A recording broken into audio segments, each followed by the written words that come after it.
And by the way, if you've ever been interested in any of the Paintucation training, we're having a crazy great sale. It's going to be...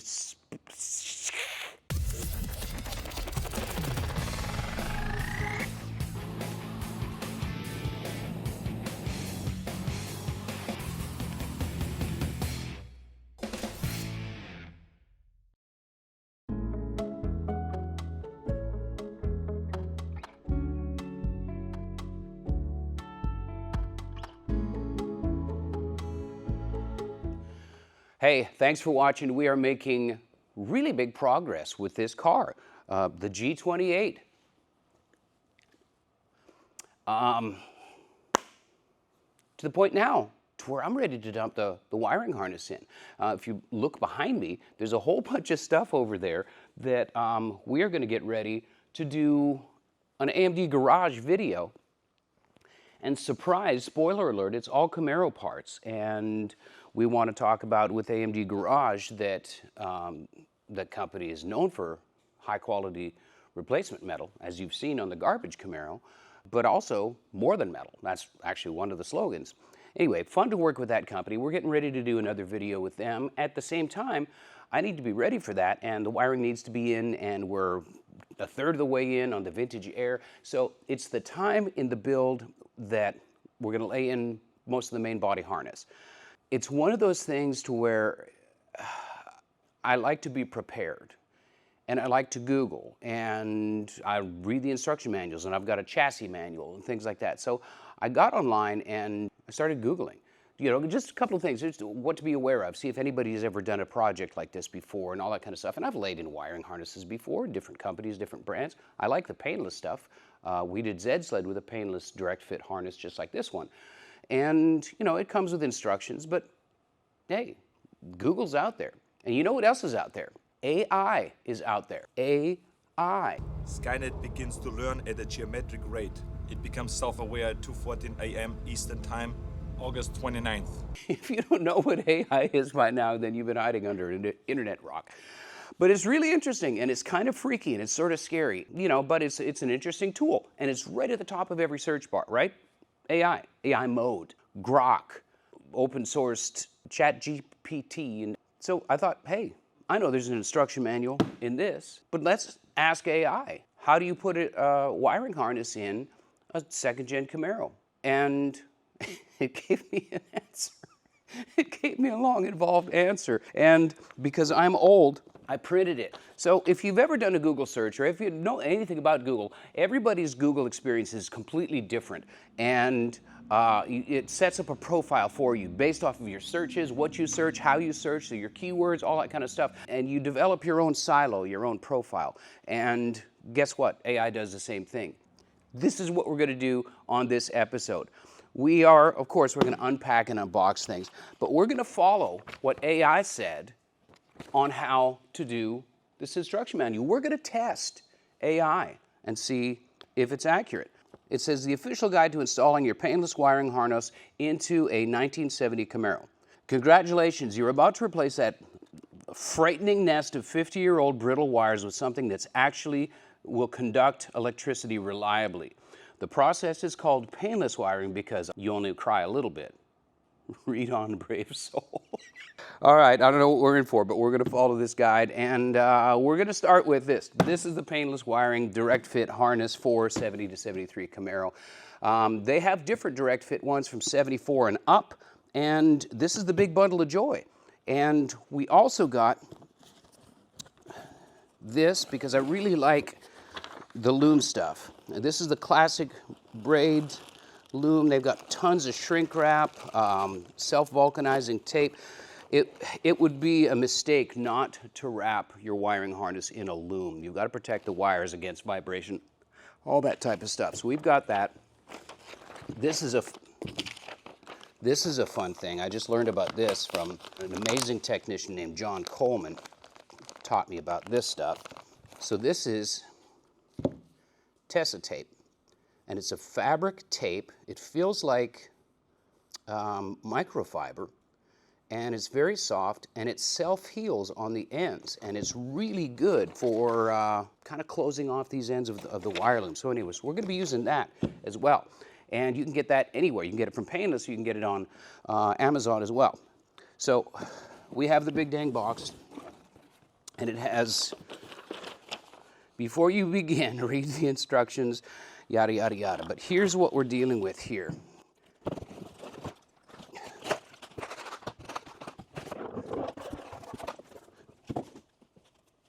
Here's the toys we get to play with. So we're going to read through the instruction. It's like a phone book. Remember those? Remember phone books? Anyway, there it is there. So what does AI say? Read the manual, the big book that came in the box. Read it cover to cover, then read it again. It contains the secret of the universe, or at least the secrets of which colored wires will run your turn signals. Don't deviate from the book. The book is your deity now. So I get it. So what we're going to do is gather tools and sustenance. You need tools, you need snacks. Snacks. Snacks will run out before the job is done. Cold snacks, first instruction is to disconnect the battery.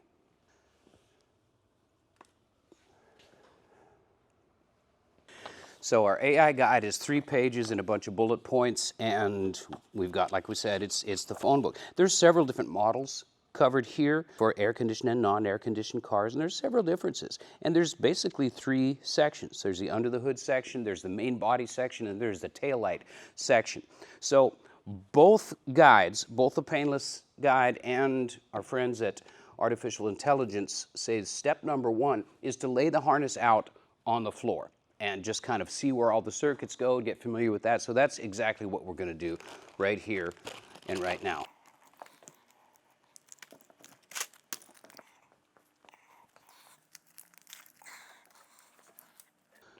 This looks tail light-ish. Okay, so we're gonna, yeah.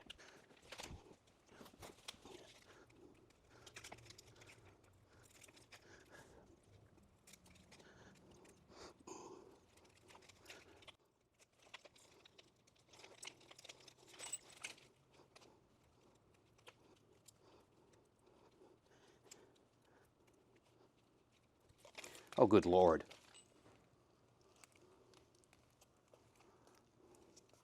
So part of my brain is telling me to go get a pair of side cutters, but the other part of my brain is saying, not so fast, because you don't want to cut a wire. So I'm just going to follow my own advice.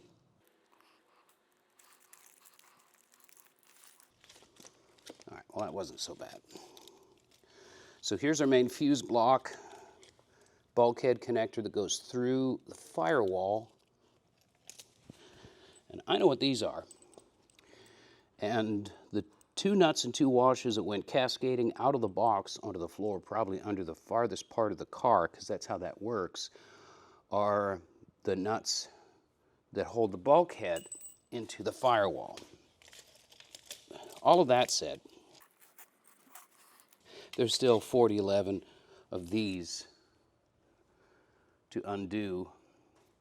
So I'm going to get my other knee pad and I'm going to start undoing.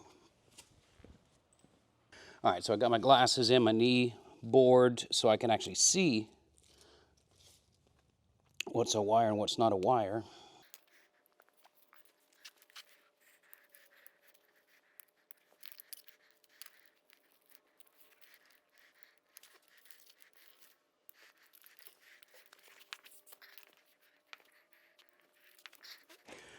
So one of the best things about this company is that they print what each wire is on each wire. So you can literally come and find out what this is. That's dome light. And I can kind of just follow this along and read. Tail light power. So this is the harness that goes to the rear of the car.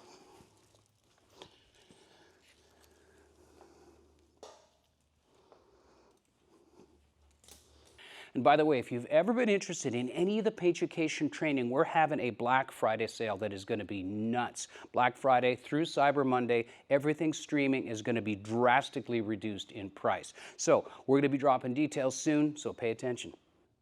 Fuel pump power, okay. So they have accommodations for EFI pump trigger, which is good because we are using fuel injection with an in-tank pump, and super convenient. And this, of course, is the taillight harness, and all the ends are terminated. What does that mean, Kevin? Well, it means that they're already done, just like the factory did them. I don't have to dink around and connect these to the actual light sockets and plugs. It's all done for me. And because we're staying really faithful to the configuration of the electronics in this car, we can get away with that. If we were doing full custom, yeah, we'd probably get an unterminated harness or universal one. And, you know, I mean, we're staying with manual windows with this car. And this is the dimmer switch connection. These are obviously courtesy lights that go under the dash. So I'm actually going to scoot this over.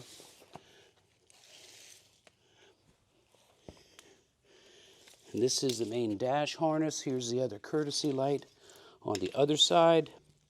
I want to minimize the amount of time that I'm standing on my head working on this car, especially under the dash. So to be able to look at this flat-footed is pretty important to me. And they've got it tethered up here pretty good with zip ties. This is obviously the engine compartment. In the AI instructions, as well as the painless wiring instructions, it says to remove the old wiring harness. We're miles ahead of that, right? And so we've saved all of this stuff. I don't know if I'm going to need it with this kit because I see packets of plastic. But for instance, this is what plugs into the steering column. And so if for no other reason than to see a guide of the wires and how they're laid out, I've kept all of this stuff. And I'm not going to throw any of it away until we've got everything in, functional, and working. So we're going to get this out of the way, but we're not removing it completely. All right, so it's pretty sensible how this is laid out. We can see clearly where the turn signals terminate. There's the horn circuit, marker lights. It's all pretty straightforward here. And this, I like this as well. It clearly labeled are the starter and the charge. Along with the starter and the charge are the ground and the keys, the trigger signal wire here. And this goes to battery. I am keeping the battery up under the hood on this car. I decided that a long time ago. On Zed's sled, we put it in the back. Does it look better? Yeah, it's cooler. We had twin turbos in that thing. I didn't have any room for the battery. It was just piping in the front. But this car, we're just going to keep it more sensible. So this gives me the layout of the whole vehicle. Under hood, bulkhead, firewall, all my HVAC, gauge feeds, steering column feeds, switches. Over here on this side to courtesy lights, dome lights, all the way to the back. In here, goes up over the inside of the inner wheelhouse there, taillight circuit there. Pretty dang simple. What I'm going to do first, and this is per the instructions, is to mount the fuse block. And the screws, or the washers that went cascading across the floor, I had to go to the other shop and get another one because one of them, I thought it fell out, but it was missing. Where do you think it went? I think somebody's been in this box before. You know who? You know who? Ron Ryan. So I found another washer. So I've outsmarted him this time. So our first maneuver here is going to be to mount the fuse block, and it goes right here, except for the fact that it was a kind of a Tetz screw that held it in place, and it's a like a machine screw and a nut and bolt that holds it in place here. So we've got to drill some holes out. We've got to get a 1/4-inch bit and widen that out, and it gets held into place by these guys, said washer and nut. So we've got to facilitate that. So drilling onto the freshly painted firewall. Yay, I like it.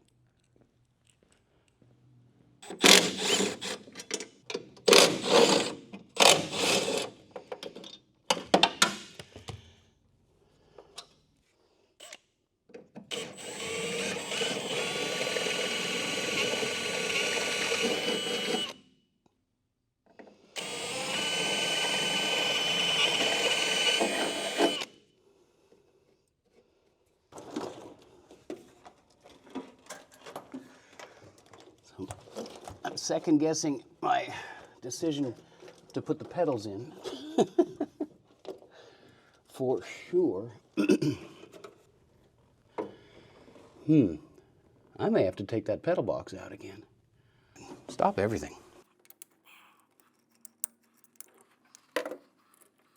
Get you out of the way, Mr. Shifter. So, took a breath, and you know what I did? I asked AI a couple of different ways. I'm afraid I can't do that. No help at all. No help at all. AI fail. Even Google, I went down the rabbit hole of searching very specifically, which is what you're supposed to do, because in that you find the niche and never underestimate the detail with the internet. So it's all out there.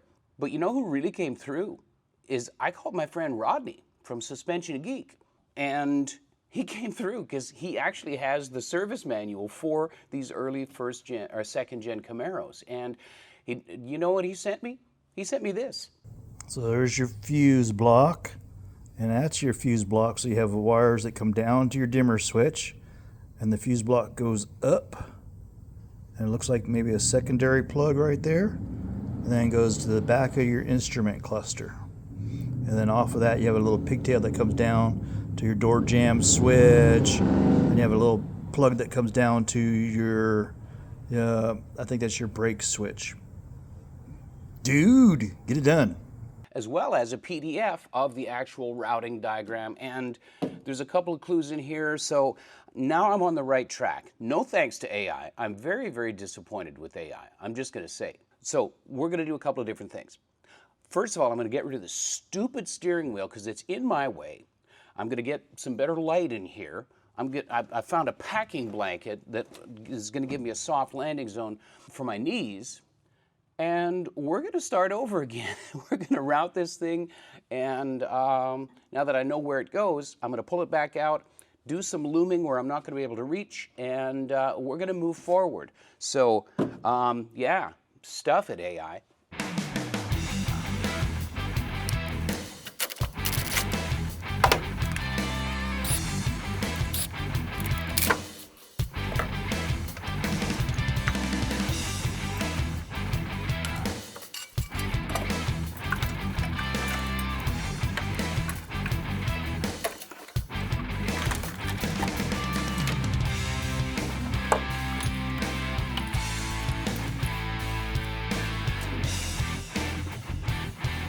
All right, so I'm just going to lay this out here in the orientation in which it sits most naturally. Try not to step on anything. And oh, by the way, I found this flat washer. And it was pinched in between two wires in the main harness. So, Ryan, you got off lucky. I'm going to put this in a safe place. Just remember. All right, so what we're going to use is the largest section of the wire loom. It's pretty easy to do. It's a split loom, right? Okay, so it's split up one side, and we just gather it around. And I'm going to loom up to right here for right now. And these are not your ordinary scissors. They're kind of heavy duty. They help. So there's tools for this, but I find that with this big loom, it's really not that difficult. But what I'm going to do is try and loom it. Well, I don't know. I'm trying to cover everything up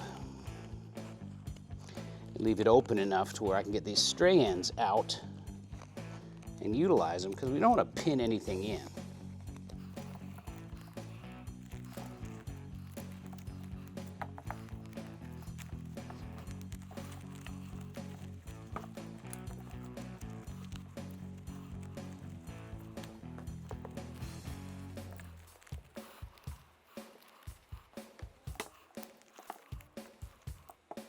Here's my big ground trunk.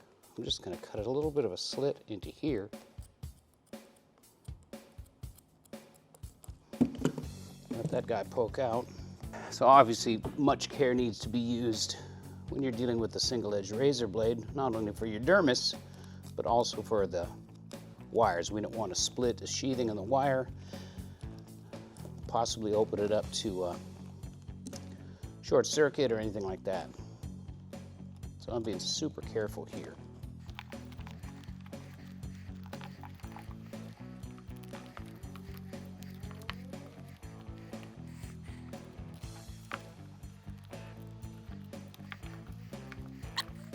So what we're going to do in a couple of different places is to close this back up again. I don't want it just sitting there loose. So the wires are mapped out onto this main trunk for a reason. Painless puts them where they need to be in the vehicle for the most part. So we're going to use this Tetz tape, which is it's a fabric tape. And I'm going to start here. I'm just going to do a couple of loops to close up this main trunk down here where it enters in to the fuse block.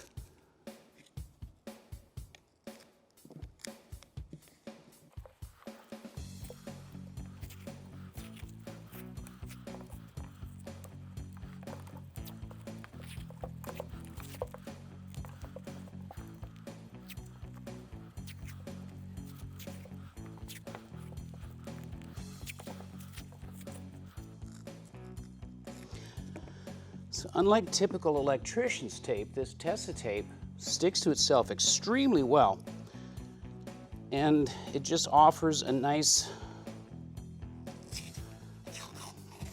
clamp. The best way I can put it is a clamp on the main trunk, and keeps the Looming, classic braid in this case, in the place where it's going to do the most good. The reason we put this here in the first place, obviously, is to not chafe the wires, either under vibration or installation. So that's kind of the extent of the main trunk loom, and all my feeds are where they need to be for when we actually start to plug stuff in. Now the rest of it, this for the tail section, yeah, I'm gonna wrap that rascal.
So here's a tip: if you're using this Tetz tape, it sticks so well to itself that if you put it back on the roll, it can be hard to find the end. So I just loop it on itself like that, and it makes it super easy for me to find where I can tear off again and go from there. This stuff is really, really interesting.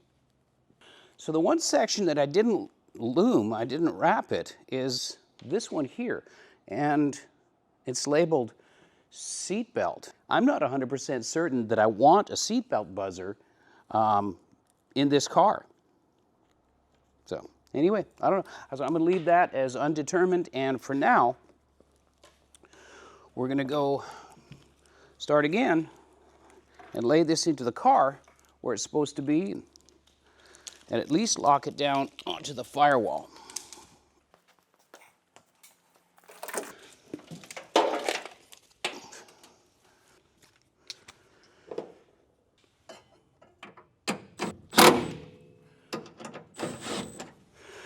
All right, we are going to feed this up through here, because that's where it'd go.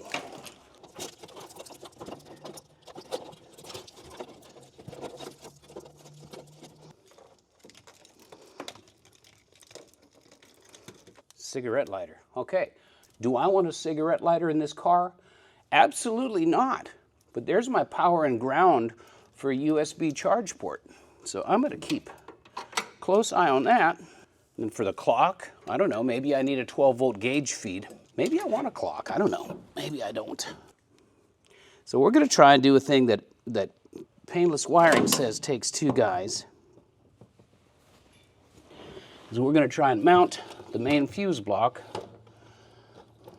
up into these holes here and put pressure against it so I can put the bolts and the nuts on the enlarged, elongated holes that we created earlier.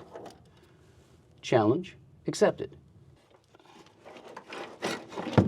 Oh, for heck's sake. Well, that's pretty close where it needs to go.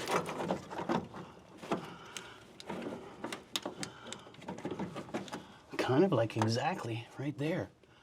All right, so I need to prop that sucker up. What can I'm gonna brace it against the brake pedal. How am I gonna do that, Kevin? I'm going to use wood. Yeah, I said wood.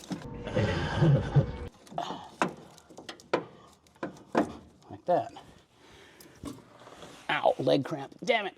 Ow, hit my head. Ow! Now I just got to get that to stay in the hole. The hole is there. Oh, it might stay. There it is, Ron Ryan. Oh, robbed I was. Okay. All right, so we're going to have to implement some hoodoo voodoo here. Those guys there.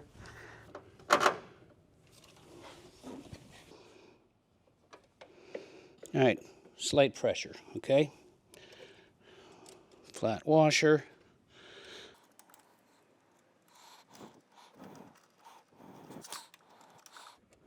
There we go. Now I gotta get the top one. All right, so we're here. You are here. And this needs to do that.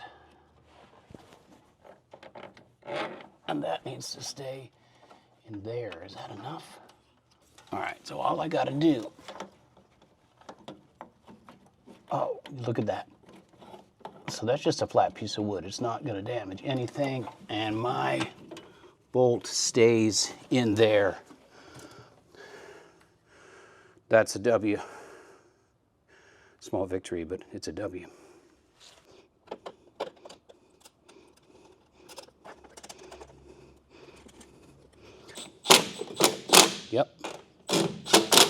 Yep. So that guy is in there. It's snugged up. The insulation is grabbing. So now we're ready for that bulkhead to be connected whenever we're ready. Under the hood here. It's technically not under the hood because the hood is back there. Nonetheless,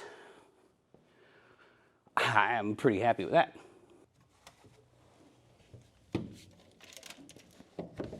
I'm really enjoying the softness of this packing blanket too.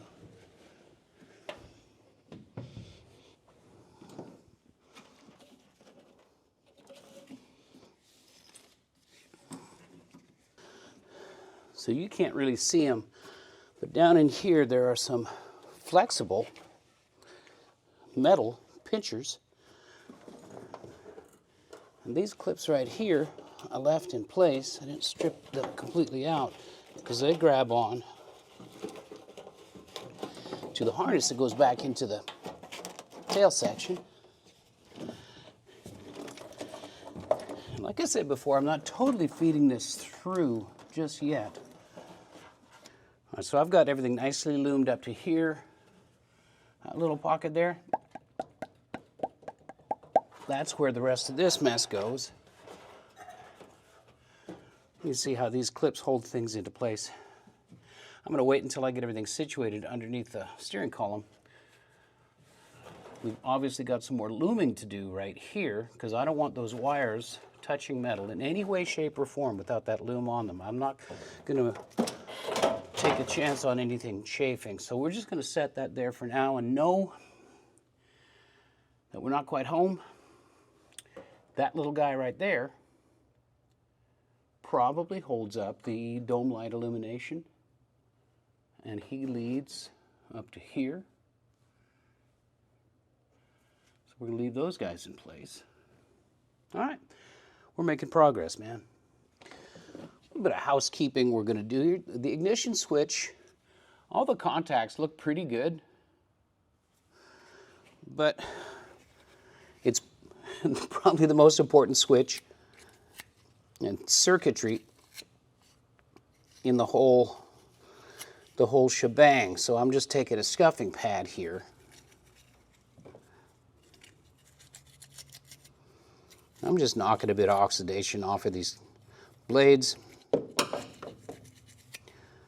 Never a bad idea. And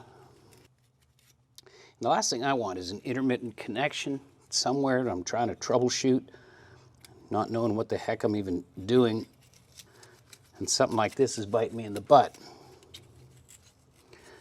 So I call it housekeeping. The real name for it, I guess, is maintenance. So I can see a little bit of scratch in all of those contacts. I also have dielectric grease that comes in the Painless kit. So I'm just going to put a little bit of dielectric grease on, first take the cap off, on the blades.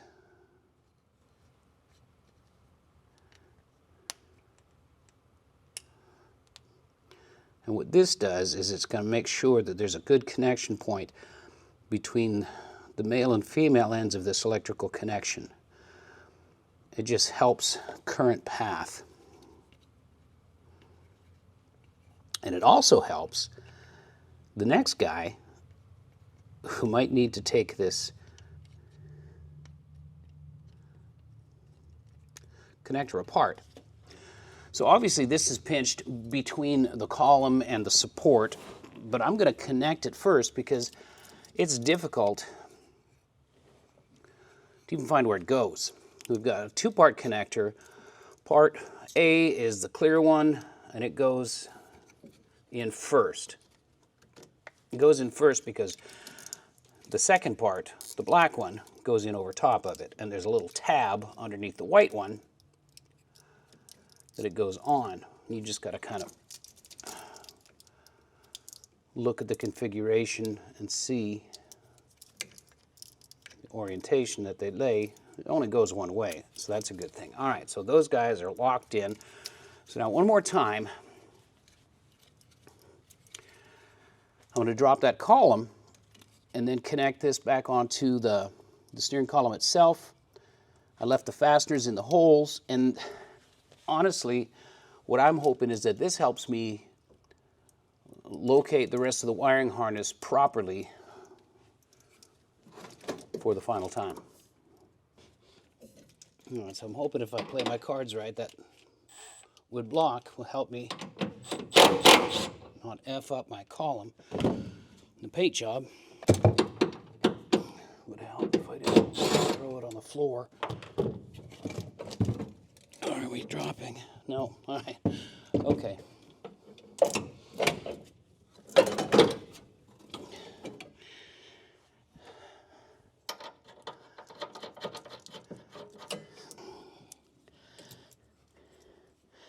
So my switch goes right there.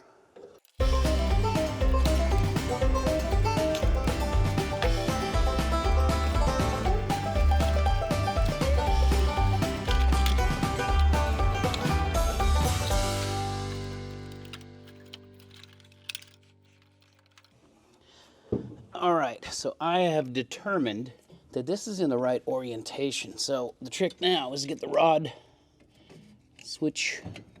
switcheroonie rod, that's the technical term,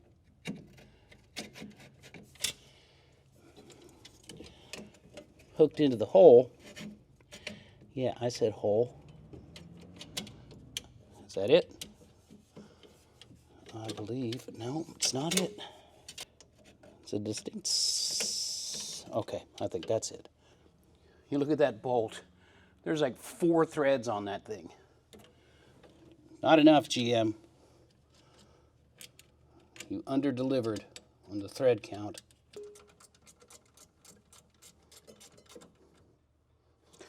All right, so I'm gonna give it a test because I have, guess what I have? I have, oh, I'm so excited, look at that. Keys, ignition keys. And they go here in the ignition. I can see the rod actuating, goes to key on partial all the way in, and it snaps back away from the start. And we are going to roll with that. Very exciting. All right, so I'm going to put those right there where I'm not going to lose them. Famous last words. And try and get upside down, left-legged and backwards right here.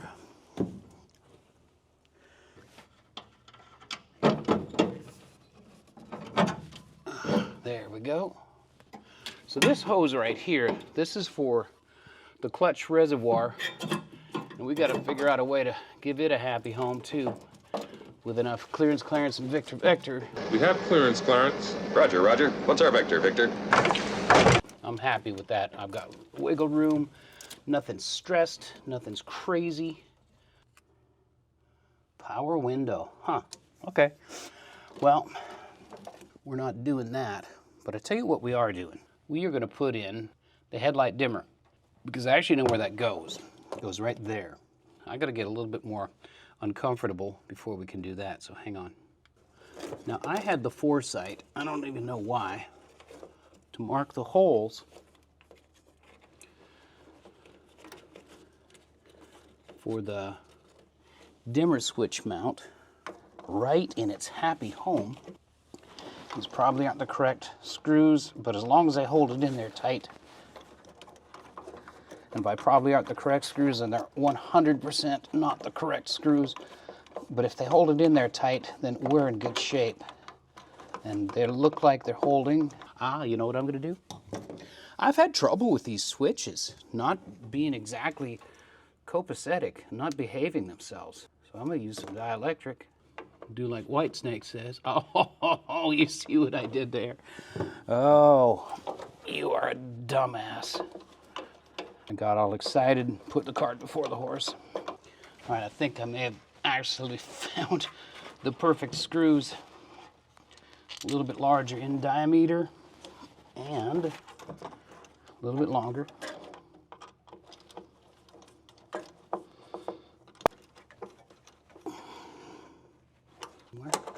Alrighty. Now this bit of business right here, this is the turn signal switch. And all the different myriad of different colored wires. Yeah, that's what hooks up to this. It's identified as turn switch, the little tag. All right, so where do they go? The colors don't match. They don't match color for color, so it's not as simple as just matching the colors on here to the colors in here. Thankfully, there's pages in the Painless manual showing exactly where things go, as well as a picture guide, turn signal switch schematics, which I appreciate this type of schematic because it's actually a diagram as well. So we've got green 16 gauge and all the, right here, all the wires are numbered. Super convenient. So we know what they are and what number corresponds with them. There are two different types of connectors. This is the late turn signal connector. That's the early turn signal connector. These pre-terminated ends slide in to the backside of this guy, and I'm not going to put it in. And it's just a simple matter of following the guide. Follow the instructions. It shows you precisely exactly what the number of them are and where they go. What I'm going to do is bypass that step right now, and when I can have some me time and a quiet, alone maybe some incense and herbs smoked off into the air, and a cold glass of Chardonnay. And I could sit down and be alone with my thoughts. Then I'll tackle that. But for right now, I just know that that goes to there, through this thing, and we can get there from here. And I'm not worried because I've got this. So right here is a multi-pin port for the Vintage Air HVAC system that intersects with the wiring system from the car. And I'm not ready for that yet. It's kind of amazing how little holds these dashes in place, because it's basically this stamped sheet metal bracket that attaches here and here. Then there's this guy that attaches there and connects to there somehow, some way. Anyway, I'm ready now to communicate with you. No, I'm ready now to start screwing this in place, because I'm pretty close to wanting to test fit that dash pad that's sitting over there in the box. So I'm going to try and figure this out. But here's one thing I got going for me. Back when me and camera guy disassembled this car, I was smart enough to put all the fasteners in a big bag from the dash. So now I have a bag of fasteners from the dash.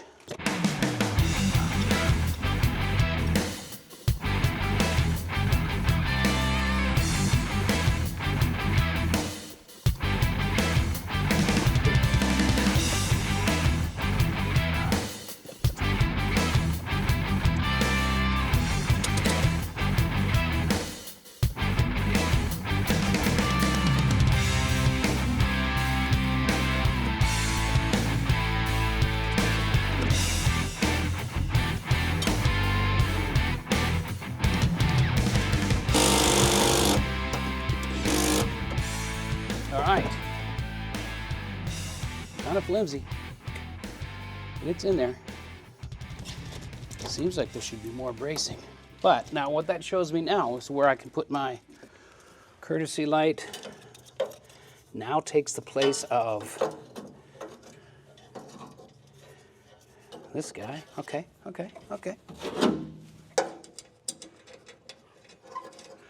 All right, so that's the old courtesy lamp housing. I don't hate that, but it requires a plastic plug to go in there. Here's new said housing. Plenty of harness, and it goes in the same place there, using the same fastener. Now I don't want to get too much farther ahead, just in case I got to pull this box out, which, spoiler alert, 100%, I'm going to have to pull that box out. So we might be winding down to our usefulness right here. But I got a big black thing I want to get out of the box. That sounded really weird. Okay. So I rethought the situation. And I said to myself, just do it. Just do the silly wiring thing. It's just plugging in wires. Everything's numbered. Everything's, the connector is already there. Just do it. Just do it. So I'm going to do it. So the wiring guide for everything, right there. D, E, G, B, blah, blah, blah, blah, blah, and everything's numbered. And there's a color as well as a number that's printed onto the wire. Here's the old connector from the old car. Here's the new connector that comes in the Painless wiring harness. And I don't know if you can see it or not. I'm going to try and get it to where you can see, but maybe you can see the letters right here. It's pretty dang simple. So there's a number and a corresponding name on each wire. So here we go. So this is 966.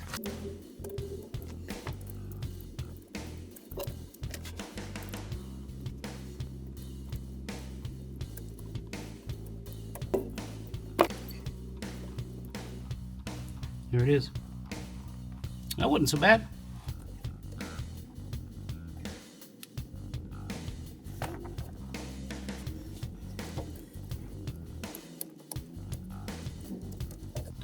snug as bug and rug. And there's a little holder on her right there for that. I think that's where that goes. Anyway. Yay. So one thing that AI, painless wiring, and me completely agree on, probably a lot of mechanics out there and anybody that's ever had a ground fault failure, is the importance of grounding the vehicle and grounding everything. The electrical circuits, especially with fuel injection late model vehicles, grounding is where most of your electrical problems go horribly wrong. And it's super, super important. In fact, AI says, ground everything. Ground the engine block to the chassis, ground the chassis to the body, ground the negative battery cable to a main point. We've been making fun of AI, but AI is not wrong when it comes to that. So, we are going to ground our harness.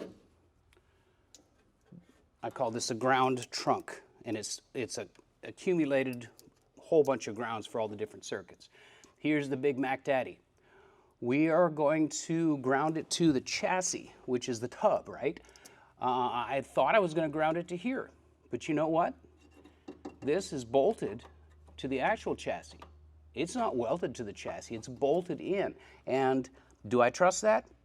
While I'm in here, let's get a good ground, right? So what we're going to do is I'm going to drill a hole. I'm going to create a grounding opportunity right here. This is welded into the tub. That's better than that.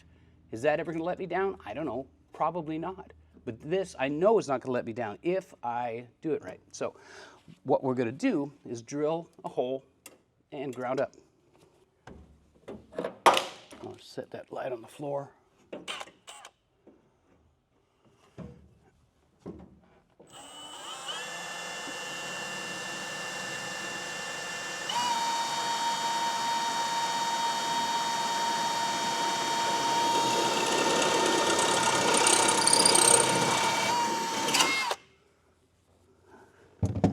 Have said nut and bolt here. Bam, look at that. Oh, perfect, right? No, there's no bare metal there.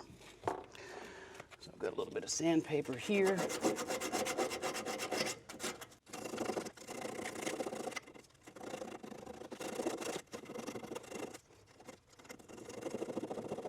All right. There's bare metal, right? Also, we're going to use dielectric grease. Why? Well, because bare metal can oxidize, and dielectric grease is going to maintain the current path on the ground. Is this over the top? Maybe. The dielectric grease also will keep that from corroding, right?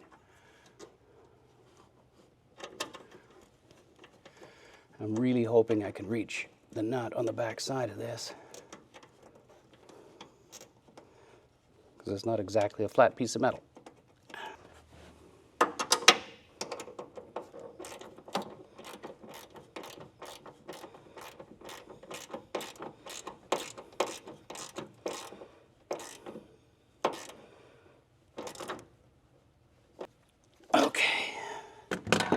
That ain't going anywhere. All right, and this can slip in behind there. Now I know, now I'm sure. That feels pretty good to be sure. So, now I can build on top of this. Finish the HVAC. I can break out my dash. Speaking of, I want to look at my new dash pad. I've used other companies before, but this is the first time I've gone through AMD with their OER replacement, and I'm curious to see how it fits. So there's a couple of places that these dashes fail. I mean, it's a piece of plastic that's 50 plus years old. This dash here belonged to the 76 Rally Sport that Rodney from Suspension Geek and Geek House Racing now has, and it's a perfect example of it's okay except for where it's not. It's cracked here, and look at this, it's ducktailed up here, it's flipped up here. Now we could probably clean this up. That's mostly just dirty. Down here, it fits okay, but it's starting to swell right there. And overall, this dash is salvageable. It's very, very, very savable. None of this plastic is broken. I'm gonna see if Rodney still wants this. I kind of don't think so, because he's going super race car with his. But I'm not throwing this away either, because there might be clips, there might be screws, there might be clues as to how it even goes together intact. So I'm going to set this over here. This is the one that came out of the Vice Grip garage, formerly known as car. Glove box is in good shape. That's usable, except for the bright trim. Well, it may not have been on this car. Typically, well, you can see it right here. Check this out. This is bright trim right here.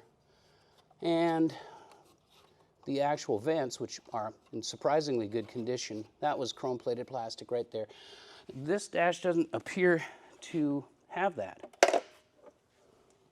Or maybe it used to. Maybe it's just beat to death. Anyway, it's destroyed. The dash is destroyed.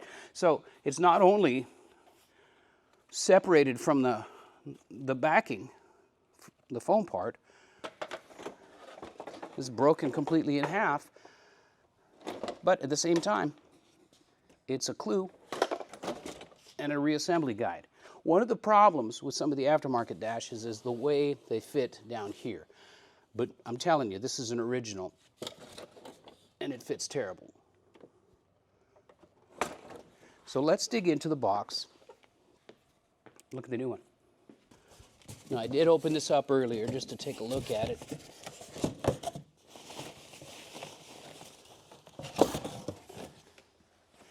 But you can see right away across the top here, it's nice and flat. Everything looks good. It doesn't appear to be warped or funky in any way. But the proof's in the pudding, so I'm just going to set it up in place. By the way, I've always said that you need to keep the factory clips. These clips go here, and then what holds the dash in across the top. And there's a replacement pack of them. But this was unexpected.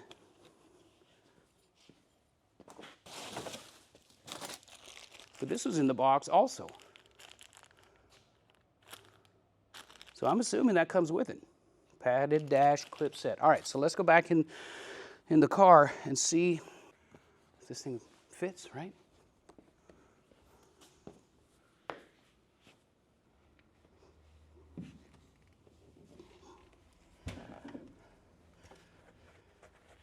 Now these slots here are what hold those clips in. This little relief is where that little, well, heck, I'll just show you. Hang on. All right, so here's the clip. These get bolted into the dash, and it slips in like that. And that little tab is what holds it in place. And it's also what makes it really difficult to get these things out.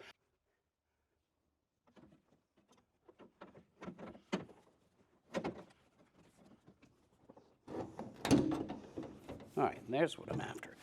All right, so with the clips in place, we've got a nice flush fit, right?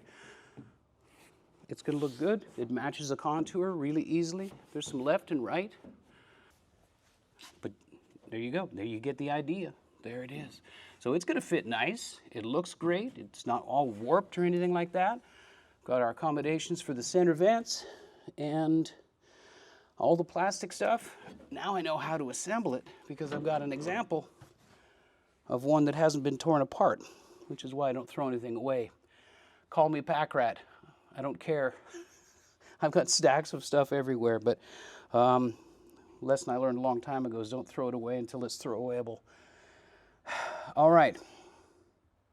This makes me feel great. I want to show you one more thing. All right, so when we were test fitting transmission, clutch pedal, all that kind of stuff, I kept referring to this as the cylinder. It's the reservoir. It's the hydraulic clutch reservoir. And I said that I might place it up in here somewhere, and somebody pointed out in a comment that it would be in the wrong place because of the vacuum booster, or the vacuum diaphragm, for the power brakes. Yes, unless we're not going to have a booster. So We're not going to have a booster. Here's why. We are going to use a Hydro Boost system in this car. So this is a Hydrotech master cylinder Hydro Boost system. It does not require a vacuum booster, and we can put our sexy clutch reservoir right here, all in a nice concise place. It's going to look great. So Hydro Boost, if you're not familiar, Hydro Boost works off of your power steering system. It uses a power steering fluid as a hydraulic fluid for power assist on the brakes, and it just ties into your system. This line right here, this is the passive line. This drains back into the reservoir. The pressure line goes down into the pressure port off of your steering box, and it all ties in together. Is Hydro Boost overkill? No, it's pretty common on late model cars, and it's a pretty good swap, and it's really a very, very effective and efficient braking system. And I had a Hydro Boost system on my jaded Mustang.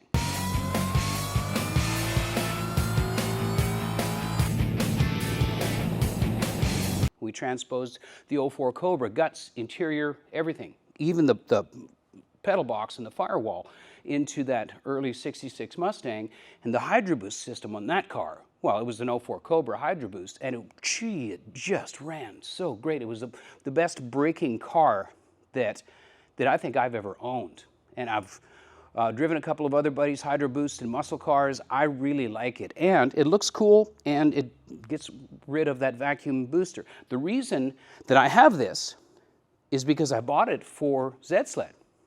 Z-Sled was twin turbo, and when you have boost, that's positive pressure. You don't have vacuum, which is negative pressure. So I bought the Hydro Boost system for Z-Sled, and I never got around to installing it.